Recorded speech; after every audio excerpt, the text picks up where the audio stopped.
చెప్పండి ఏం జరిగింది? శిరీష నేను శిరీష వాళ్ళ మేనమామని. సో మాకు 10:10కి నేను చర్చిలో ఉండగా కాల్ వచ్చింది నా బ్రదర్ ద్వారా, నా ఓన్ బ్రదర్ ఎవరైతే ఉన్నారో యంగర్ బ్రదర్, ఆయన ద్వారా కాల్ వచ్చింది. అదే వస్తే నేను ఫోన్ లేపలేదు చర్చిలో ఉన్నా అని చెప్పి, మెసేజ్లో టెక్స్ట్ చేయమని చెప్పి చాట్ చేయమన్నా. చేస్తే ఇట్లా శిరీష చనిపోయింది అని అన్నారు. ఎట్లా అని అన్న, తెలియదు అన్నది. ఎక్కడ ఉంది డెడ్ బాడీ అని అంటే ఇట్లా హాస్పిటల్ అన్నది అని చెప్పి నేను బయటకు వచ్చేసి ఫోన్ చేసి ఎవరు చెప్పినారంటే వాళ్ళ తోడికోడలు అని అన్నది. వెంటనే నా నెంబర్కి కాల్ చేయి, నేను మాట్లాడుతాను అన్నాను. మేము కాన్ఫరెన్స్ కాల్ కలిపాము, ఇద్దరం కలిసి తనకు కాల్ చేసాము. తన కోడలు ఎవరైతే హస్బెండ్ ఉన్నారో వాళ్ళ సిస్టర్కి ఫోన్ లేపింది. ఫోన్ లేపి ఆమెకు ఒకటే రిక్వెస్ట్ చేసాం, అమ్మ ఇట్లా బాడీ మేము వచ్చేంత వరకు అక్కడనే ఉంచండి, ఏమైందో తెలియదు కానీ అక్కడనే ఉంచండి. తర్వాత మేము వచ్చిన తర్వాత డిసిషన్ తీసుకొని మీరు ఎక్కడ తీసుకెళ్తా అంటే తీసుకెళ్ళండి, దయచేసి మీరు ఆని ఉంచండి అని రిక్వెస్ట్ చేశాం. మేము అది ఎందుకు రిక్వెస్ట్ చేశామంటే మా బ్రదర్ చెప్పింది ఏంటంటే వాళ్ళ సిస్టర్కి, నెక్స్ట్ సిస్టర్కి ఫోన్ చేసి ఇట్లా 2 రోజుల ముందు శుక్రవారం మధ్యాహ్నం ఫోన్ చేసిందంట. ఇలా నాకు టార్చర్ పెడుతున్నారు, నాకు తట్టుకోలేకపోతున్నా, నాతో కావట్లేదు అని చెప్తే, లేదు ఇక్కడికి వచ్చేసాయి నువ్వు కావాలంటే అని కూడా వాళ్ళ సిస్టర్ మాట్లాడిందంట. ఆ మాటలు వినడం వల్ల నాకు డౌట్ వచ్చేసి మీరు అది బాడీని ఉంచండి, మేము వచ్చినాక మనము డిసిషన్ తీసుకుందాం అన్నాం. వీళ్ళు ఏం చేశారంటే ఇమీడియట్గా హాస్పిటల్లోనే ఇమీడియట్గా వెళ్ళిపోదామని చూస్తే వాళ్ళు ఏందో ఫార్మాలిటీస్ అని హాస్పిటల్లో ఆపారు. ఈలోపు నేను మళ్ళీ నేను బేగంపేట నుంచి ట్యాంక్బాన్కి వచ్చినాక మళ్ళీ ఫోన్ చేశా, వాళ్ళకి కంటిన్యూ చేస్తున్నాం, ఫోన్ లేపుతలే. మాకు ఇంకా డౌట్ వచ్చింది. ఇమీడియట్గా హాస్పిటల్ నెంబర్ తీసుకొని గూగుల్లో ఆ నెంబర్ కాల్ చేసి రిసెప్షన్ అడిగితే వాళ్ళు వచ్చారంటే ఉన్నారన్నారు. అది మీరేమైనా ట్రీట్మెంట్ చేశారా, లేదా బతుకున్నప్పుడు వచ్చారా, లేకపోతే డెడ్ బాడీతో వచ్చారంటే, లేదు సార్ మేము అడ్మిట్ చేయలే, చనిపోయిన బాడీని. ఆమె కూడా వాళ్ళ సుపీరియర్కి ఫోన్ చేసి కన్ఫర్మ్ చేసింది నన్ను లైన్లో పెట్టి, అది డెడ్ బాడీతోనే వచ్చారు, ఇక్కడికి వచ్చి ఏం ట్రీట్మెంట్ చేయలేదని అన్నారు, బయటనే ఉన్నారు వాళ్ళు అని అన్నారు.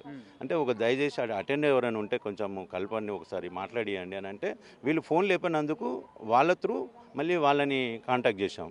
వాళ్ళు ఆడనే ఉండే మళ్ళీ సేమ్ ఆమెనే వాళ్ళ తోడి కూడా లేపింది. మేము దగ్గరకు వచ్చేసినాము, దయచేసి పోకండి, మేము వచ్చేదాకా ఉండండి అని చెప్పి మళ్ళీ రిక్వెస్ట్ చేయడం జరిగింది. సరేనని చెప్పేసి ఫోన్ పెట్టారు. వితిన్ సెకండ్స్లో మేము ఆ నుంచి 15 నిమిషాలు అటు రీచ్ అయ్యే లోపల బాడీ తీసుకొని వెళ్ళిపోయారు. బాడీ ఎందుకు తీసుకెళ్ళిపోయారు అని చెప్పేసి డౌట్తో మేము వెంటనే పోలీస్ స్టేషన్ జరిగింది, కంప్లైంట్ ఇవ్వడం జరిగింది. ఇమీడియట్ సిఐ గారు, ఎస్ఐ గారు, నా ఎంబడి వచ్చారు హాస్పిటల్కి. వీళ్ళు ఫస్ట్ టైము ఫోన్ చేసి అన్నోన్ నెంబర్ అని లేపారు.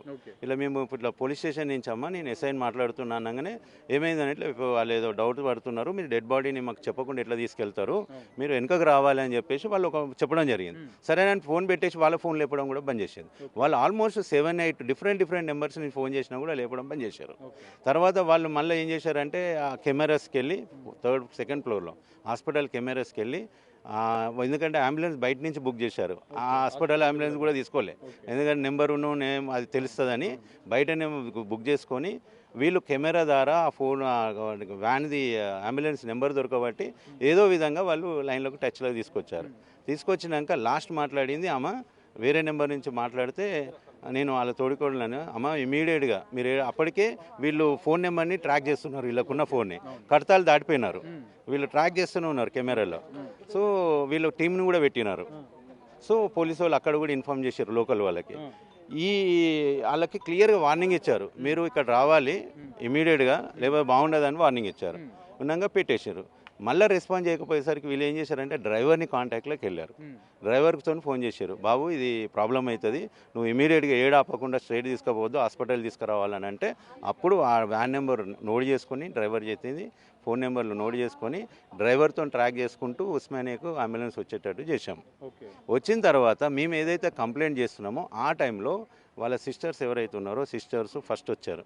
వచ్చేసి వాళ్ళు మా ముందు కంప్లైంట్ ఇస్తున్నారు, ఏమని ఇట్లా చనిపోయింది, ఇట్లా చెస్ట్ పెయిన్తో చనిపోయిందని మా కళ్ళ ముందు ఇస్తున్నారు. అప్పుడు నేను అన్నాను, ఇది న్యాచురల్ డెత్ అయితే డెడ్ బాడీని తీసుకొని నువ్వు ఎందుకు పారిపోయినావు అని అడిగితే వాళ్ళు మీరెవరో మాకు తెలియదు, అందుకోసమే మేము వెళ్ళిపోయినాం. సరే మేమెవరో తెలియదు అన్నప్పుడు, మీరెవరో తెలియదు అని అన్నప్పుడు మా కోడలు వాళ్ళైతే తెలుసు కదా, స్వాతి మీరు రెగ్యులర్గా మాట్లాడుతున్నారు కదా, వాళ్ళకి ఫోన్ చేసి కన్ఫర్మ్ చేసుకోండి, ఎవరో సురేష్ అంట, ఎవరో మధుకర్ అంట, మరి మీరు మేడకోడు వాళ్ళకి తెలుసు. నవంబర్లో మా ఇంట్లో ఫంక్షన్ అయినప్పుడు వాళ్ళ హస్బెండ్ ఆమెను పంపించినాడు, మా ఫంక్షన్స్కి వస్తుంటుంది పాప, మాకు తెలియకుండానే మా ఇళ్ళకి ఎట్లా పంపిస్తాడు ఆయన? ఆ టైంలో మాకు తెలియదు అని చెప్పి దబాయిస్తున్నారు పోలీస్ స్టేషన్లో.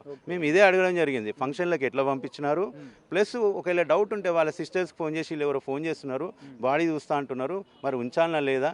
మా వీళ్ళు కూడా అడిగారంట మా కూడళ్ళు, మేము వచ్చేంత వరకు ఉండండి, మేము వచ్చిన తర్వాత తీసుకుపోండి అని. సో వాళ్ళు అడిగినా ఉంచలేదు, మేము అడిగినా ఉంచలేదు. ఇవన్నీ క్వశ్చన్ అడగడం జరిగింది. అడిగినప్పుడు ఇక వాళ్ళు 2-3 ఆడోళ్ళు అక్కడనే ఉంటారంట, వాళ్ళ సిస్టర్స్. వాళ్ళు ఏదేదో రేజ్ అయ్యారు. నేను ఒకటే మాట చెప్పిన, నీతో నాకు పని లేదు, మాకు డౌట్ ఉంది, మేము ఏమైందో మాకు కూడా తెలియదు. ఇప్పుడు మిమ్మల్ని మేము ఏం బ్లేమ్ చేయట్లేదు, మేము పోస్ట్ మార్టంకి రిక్వెస్ట్ పెట్టుకున్నాం. అందులో ఏం రిపోర్ట్ వస్తుందో తెలుసుకొని ఒకవేళ మంచి అది న్యాచురల్ అయిందనుకో అందరం కలిసి అందరం బాధపడుతున్నాం. నిజంగానే న్యాచురల్ అయితే మీరు బాధపడుతుండొచ్చు, అది న్యాచురల్ కాదా అని తెలుసుకుందాం. లేదా మీరే చేసిరా లేకపోతే వేరే వాళ్ళు కూడా చేసే ఛాన్సెస్ కూడా ఉన్నాయి కదా, అది కూడా తెలుసుకుందామని చెప్పి మేము ఇస్తున్నాము. మీతో మేము ఆర్గ్యుమెంట్ చేయడానికి రాలేదు, మీతో మాకు పని లేదని చెప్పి మేము అది చెప్పి కాముగా అయిపోయాం. ఎస్ఐ కూడా వాళ్ళని గట్టిగా గద్దించాడు, ఊకమ్మ సార్ ఏదో చెప్తున్నాడు కదా కానీ. వీళ్ళకి మ్యారేజ్ ఎప్పుడైంది, అసలు ఈ గొడవలు జరుగుతున్నట్టు, వాళ్ళిద్దరికి మధ్య విభేదాలు ఉన్నట్లు మీకు ఏమైనా అప్పుడప్పుడు చెప్పేది వాళ్ళ సిస్టర్స్ కానీ? వాళ్ళ చిన్న సిస్టర్కి వాళ్ళ అంటే నెక్స్ట్ సిస్టర్కి స్వాతి అని ఉంది, తనకి రెగ్యులర్ టచ్లో ఉంటుంది ఆమె. సో శిరీషక అమ్మ నాన్న కూడా లేరు, అనాథగా ఉంటే ఇది యాక్చువల్లీ ఏంటిదంటే అండి, మా వీళ్ళు 5-6 సంవత్సరాలు ఉన్న టైంలో అంటే మా అక్క, నా ఓన్ అక్క విజయలక్ష్మి ఉన్నారు, వాళ్ళకి 3 డాటర్స్. నేను 6th 7th ఉన్నప్పుడు మా అక్కకి 10thలోనే మ్యారేజ్ అయింది. మ్యారేజ్ అయిపోయింది, లవ్ మ్యారేజ్ చేసుకున్నారు, మంచిగానే ఉన్నారు, 3 ఆడపిల్లలు పుట్టినారు అని చెప్పి మా బావ కొంచెం డిస్టర్బెన్స్గా ఉండే ఫ్యామిలీలో. సో ఆ విధంగా మా సిస్టరు చనిపోవడం జరిగింది. వీళ్ళు చిన్నప్పుడు ఉన్నప్పుడు మా అమ్మనే పిల్లల్ని 3 పిల్లల్ని తీసుకొని మా మమ్మీ డాడీ, మా డాడీ సింగరేణి కాలేజ్లో జాబ్ చేస్తుండే, వీళ్ళని పిలిచి పెంచుకున్నారు. సో మేము కూడా అప్పుడు చిన్నగానే ఉన్నాము, మాది కూడా ఏదో అప్పుడు వీళ్ళు పుట్టినప్పుడు మేము కూడా 9-10 చిన్న ఏజే మాది కూడా, మాకంత నాలెడ్జ్ లేదు. మమ్మీ వాళ్ళు పెంచుకున్నారు, 2 పెళ్ళిళ్ళు చేసినారు, ఇంకొక పాప ఒక్కరని. ఆ చిన్న పాప అప్పుడు 7-8 సంవత్సరాలు ఉన్న టైంలో, శిరీష ఉన్న టైంలో మా బంధువులే అంటే మా బావ వాళ్ళ బంధువులకు సంబంధించిన వాళ్ళు ఎవరో పెంచుకుంటామంటే, సరే మా మమ్మీ వాళ్ళు కూడా ఓల్డ్ ఏజ్ అయినారు, సరే ఆడపిల్లలు కదా ఇంకా ఎక్కువ అయినది కదా అన్న ఉద్దేశంతో తెలిసిన వాళ్ళ త్రూ, మా బావ వాళ్ళ చుట్టాల త్రూ వాళ్ళకి పెంపకం అది అఫీషియల్గా దత్తతకి ఇచ్చాము. పాపం వాళ్ళు చాలా బాగా చూసుకున్నారు. ఆడనే చదువుకుంది, 10th అయిపోయింది, ఇంటర్ అయిపోయింది, నర్సింగ్ చేసింది. నర్సింగ్ టైంలోనే ఎవరైతే కోడలు ఇప్పుడు మాతో మాట్లాడిందో ఆమె పరిచయం చేసుకొని వాళ్ళ బ్రదర్కి మ్యారేజ్ అయ్యేటట్టు ప్లాన్ చేసి వాళ్ళిద్దరు సిస్టర్స్ వాళ్ళ హస్బెండ్తో పెళ్లి చేశారు. ఎప్పుడైతే పెళ్ళప్పుడు మీరు అయితే దత్తతకి ఇచ్చారో ప్రొఫెసర్ మీ బంధువు, వాళ్ళకి తెలుసా పెళ్లి జరిగేటప్పుడు వాళ్ళు ఉన్నారా, పెళ్లికి సంబంధించిన విషయాలని వాళ్ళకి తెలుసా? అది మాకు అంత ఇన్ఫర్మేషన్ నాకు లేదండి. ఇప్పుడు స్వాతి, శిరీష ఎందుకంటే ఆ టైంలో వీళ్ళకి పెళ్ళి మ్యారేజ్. ఇప్పుడు ఈయనేమో శ్వేత వాళ్ళ హస్బెండ్, ఈయన కూడా ఇన్ఫర్మేషన్ ఉంది, ఇంకొక సిస్టర్ వాళ్ళ హస్బెండ్ ఈయన. సో మాకున్న ఇన్ఫర్మేషన్ ప్రకారం వాళ్ళకు కూడా ఎవరికి ఇన్ఫామ్ చేయలేదు, పెళ్లి విషయం ఎవరికి ఇన్ఫామ్ చేయలేదండి. వాళ్ళు పెళ్లి చేసినారంట. తర్వాత నాకు ఒక 2-3 months తర్వాత మా బ్రదర్ ద్వారా తెలిసింది ఆమెకు పెళ్ళయిందని చెప్పేసి. ఇక అప్పటి నుంచి వాళ్ళు ఆ పాప మా ఇంటికి రావడమే తప్ప మా ఫంక్షన్ అన్నిట్లోకి వస్తుంది. రీసెంట్గా నవంబర్లో మా బ్రదర్ వాళ్ళ ఇంట్లో కూడా ఫంక్షన్ ఏదో అయితే రారు, ఒక ఆమె వస్తుంది, ఆ పాపని తీసుకొని వస్తుంది, ఆ ముఖంలో కనబడుతుంది.